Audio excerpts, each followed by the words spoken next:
Rajesh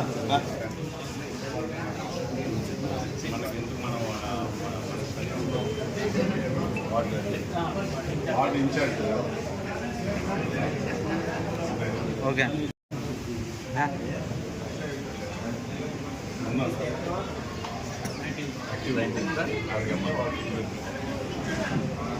okay ఇదేవడం okay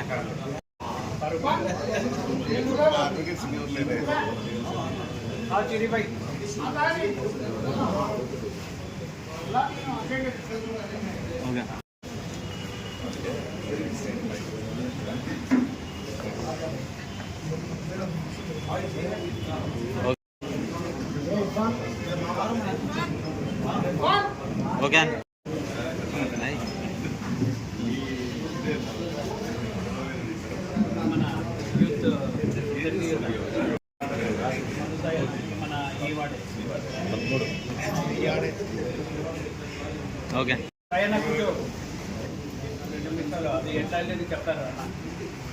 okay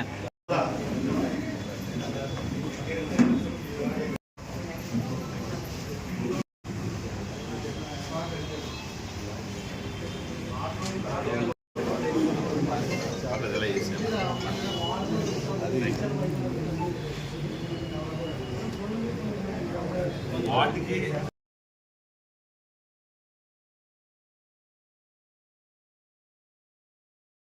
start చేసి 3 వరకు కూడా ఫుడ్ కంట్రోల్ అట్లాగే ఎర్లీగా వచ్చిన లంచ్ కూడా మీకు అక్కడ లంచ్ కూడా అందుకునేయండి. ఎర్లీగా వచ్చిన ఉంటే లంచ్కి పాయింట్ ఆఫ్ కాంటాక్ట్ అంటే మన బస్కి కాకినాడ ఎమ్మెల్సీ గారు వచ్చినారు, వాళ్ళకి ధన్యవాదాలు. రాజేశ్వరరావు గారికి, రాజశేఖర్ గారికి, కడప నుంచి అదే పనిగా మనకు పార్టీ ఆఫీస్ నుంచి నంద్యాల అపాయింట్ చేశారు. అన్న ఏమంటే మనకు ఎట్లా మన ప్రోగ్రామ్ ఎట్లా వెళ్ళాలి అంటే ప్రతి ఏరియా నుంచి ఇప్పుడు మనకు నంద్యాల నుంచి 42 వార్డ్స్ ఉన్నాయి. 42 వార్డ్స్లో మనకి ఎంతమంది జనాభా అంటే ఎట్లా మన ఎంతమంది ఇప్పుడు లీడర్స్ ఇప్పుడు మీ వార్డ్ ఇన్ఛార్జెస్ ఉన్నారు కాబట్టి ఇప్పుడు ఇదంతా మీ పైన ఉంది. మీ వార్డులో నుంచి ఎంతమంది వస్తారు మీరు ఒకటి రాసుకోవాలా. ఎవరికి ఏమంటే ఎవరికి ఇబ్బంది పడకుండా ఎవరు వస్తున్నారా మొత్తం వాళ్ళ డీటెయిల్స్ రాసుకొని ఎవరికి అంటే ఫుడ్ ట్రాన్స్పోర్ట్ కానీ అక్కడ అన్నం తినే కానీ మళ్ళీ వాళ్ళు మంచిగా రిటర్న్ వచ్చే మొత్తం మీ మీదనే ఉంటుంది. మీరు కూడా ఒకవేళ మీరు మీ ప్రైవేట్ వెహికల్లో వస్తే కూడా ఎవరన్నా మన వార్డ్ ఇన్ఛార్జ్ నుంచి ఎవరన్నా అపాయింట్ చేస్తే వాళ్ళ పేరు ఫోన్ నెంబర్ అంతా లిస్ట్లో రాసి ఉంటుంది. వాళ్ళకి మన ఆఫీస్ నుంచి కూడా మానిటర్ చేస్తారు, ప్లస్ మన పార్టీ ఆఫీస్ నుంచి కూడా మానిటర్ చేస్తూ ఉంటారు. దానికోసం అక్కడ దిగితేనే అక్కడ మన అంటే నంద్యాల వాళ్ళు ఎక్కడ ఉండాలా, వాళ్ళకి భోజనాలు ఎక్కడ చేయాలా, మళ్ళీ వాళ్ళ మీటింగ్ ఎంత దూరం అంటే మనకు ట్రాన్స్పోర్ట్కి దాని తర్వాత మీటింగ్ ప్లేస్కి ఎక్కువ దూరం ఉండదు. అక్కడనే మన వెహికల్స్ పెట్టుకొని కొంచెం దూరమే అంటే ఒక 1/2 కిలోమీటర్ అంతా ఉంటుంది. దాని తర్వాత మళ్ళీ సేమ్ ప్లేస్లో వచ్చి వాళ్ళు మళ్ళీ ఎక్కొచ్చు. దాని తర్వాత మీరంతా మానిటర్ చేస్తూ ఉండాలి మన వాళ్ళు ఎవరు వస్తున్నారు. అట్లానే మన గోస్పాడు గ్రామం కానీ అట్లానే నంద్యాల మండలం కానీ గ్రామ లీడర్లు కానీ అందరికీ ఏమంటే ఒక లిస్ట్ ఇస్తాం. మేమంతా లిస్ట్ ఇచ్చిన తర్వాత మీరు కూడా ఎవరెవరు మెయిన్ బస్సులో ఎవరున్నారో వాళ్ళ ఇన్ఛార్జ్ నెంబర్ ఇచ్చి కంపల్సరీ ఆ ఇన్ఛార్జ్ నెంబర్ మనకి ఇస్తే మనం వాళ్ళతో మానిటర్ చేస్తూ ఉండాలి. బస్సు ఎక్కడ వరకు చేరింది, ఎక్కడ మనం ఆగాలి, ఎక్కడ అంటే భోజనాలు ఎక్కడ ఇది చేయాలా, మళ్ళీ ఎట్లా రిటర్న్ రావాలా, అదంతా మనకు ఉంటుంది.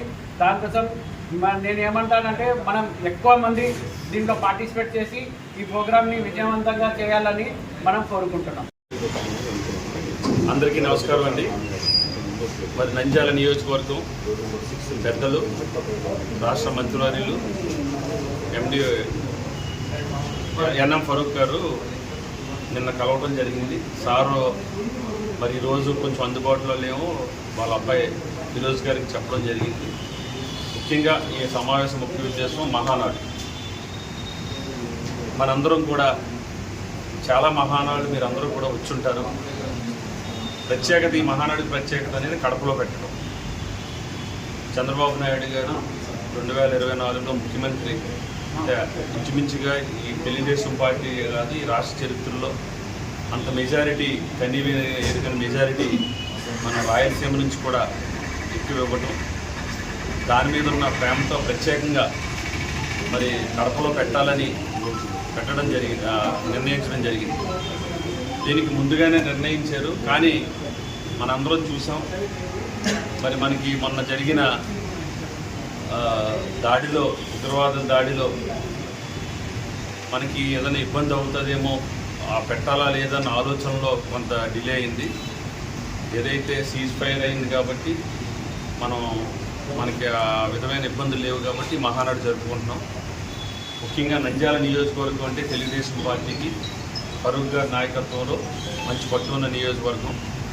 మరి సుమారుగా 42 వార్డులు ఉన్నాయి, 32 పంచాయతీలు అంటే 2 మండలాలు అనుకుంటారు. మనకి 8,000 టార్గెట్ ఇచ్చారు సెంట్రల్ ఆఫీస్ నుంచి, మన నియోజకవర్గం నుంచి. అది 27, 28 అన్నది ప్రతినిధులు సభ జరుగుతుంది. ముఖ్యమైన లీడర్స్ వాళ్ళు ఎవరైతే ఇన్వైటీస్ ఉన్నారో ఆ సభకి వారు మాత్రం వస్తారు. 29 3 గంటలకి బహిరంగ సభ ఉంది. దానికి మన కేడర్ అంతా కూడా పెద్ద ఎత్తున నంద్యాల నియోజకవర్గం నుంచి తరలి రావాలన్న మరి ఉద్దేశంతో ఈరోజు నన్ను ఈ మహానాడుకు సంబంధించి మరి ఇక్కడ వేయటం జరిగింది. ముఖ్యంగా ఈరోజు రాజేశ్వరరావు గారు వాళ్ళ ఎక్కడికి మనకు తెలియజేస్తారు. ఎమ్మెల్సీ గారిని ఈరోజు మనకు పార్టీ మనకు పంపించడం అది మనకు అదృష్టం అని చెప్తున్నాను. ఎందుకంటే మనకు ఎలా వెళ్ళాలి, ఏం వెళ్ళాలి అని చెప్పి విశేషాలన్నింటి పార్టీ ఒక సిస్టమ్ ప్రకారంగా ప్రతి ఒక్క నియోజకవర్గానికి ఒకటి ఏర్పాటు చేశారు. అందులో భాగంగానే రాజేశ్వరరావు గారిని మనకు ఏర్పాటు చేశారని తెలియదు.